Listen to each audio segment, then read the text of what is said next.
Base sa ating analysis, huling namataan po ang bagyong Opong or Severe Tropical Storm Opong 670 kilometers na lamang sa silangan ng Surigao City, Surigao del Norte. Taglay na ang hangin ng 95 kilometers per hour malapit sa kanyang gitna, so lumakas pa ito at mayroong pagbugso na umaabot na sa 115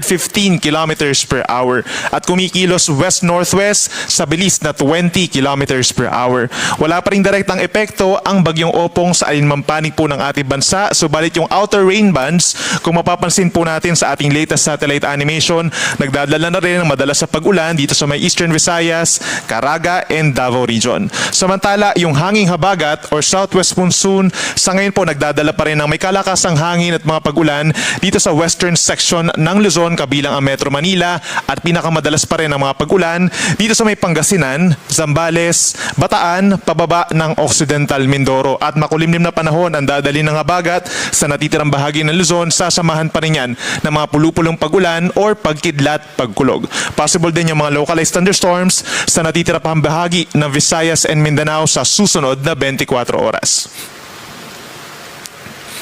Base naman po sa pinakahuling track ng Pag-asa, inaasahang kikilos pa rin sa loob ng 3 araw west-northwest ang bagyong Opong. Within the next 24 hours or possibly bukas ng hapon ay lalakas pa ang bagyo into a typhoon category. At simula po bukas ng hapon, ito yung time kung saan mararamdaman na yung mga hangin, direktang epekto po ng bagyong Opong dito sa may Eastern Visayas at hilagang bahagi ng Caraga region. Estimated na lakas 120 kilometers per hour bukas ng hapon. Samantala, pagsapit po ng gabi hanggang sa araw ng Friday ng umaga, inaasahan na kikilos po dito sa may areas po ng Eastern Visayas and Bicol region ang bagyong Opong at makakaranas na ng matinding hangin at ulan ang ating mga kababayan po doon. Pagsapit naman po ng tanghali ng Friday hanggang sa gabi, mas maraming lugar pa at mas maraming mga kabahayan pa po ang maapektuhan dahil nasa urbanized areas na po tayo ng Calabarzon, dito po sa may Mimaropa, sa may Metro Manila at Central Luzon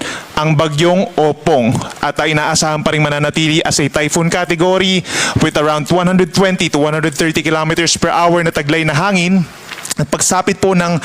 Friday ng gabi hanggang sa madaling araw po ng Sabado ay kikilos na ito dito sa may West Philippine Sea, unti-unting palayo ng ating kalupaan. Saturday ng hapon, ito ay lalabas naman ng ating area of responsibility. In terms of lawak, sa ngayon po, bahagya pang lumaki yung radius niya, from 400 naging 450 kilometers na yung kanyang radius o yung distansya from the center hanggang doon sa outermost part ng bagyo. So nasa 900 kilometers ang lawak ng bagyong Opong. At affected din po hindi lang yung mga areas po na direktang tatamaan or kung saan magla-landfall ang bagyo, lagi nating iisipin ng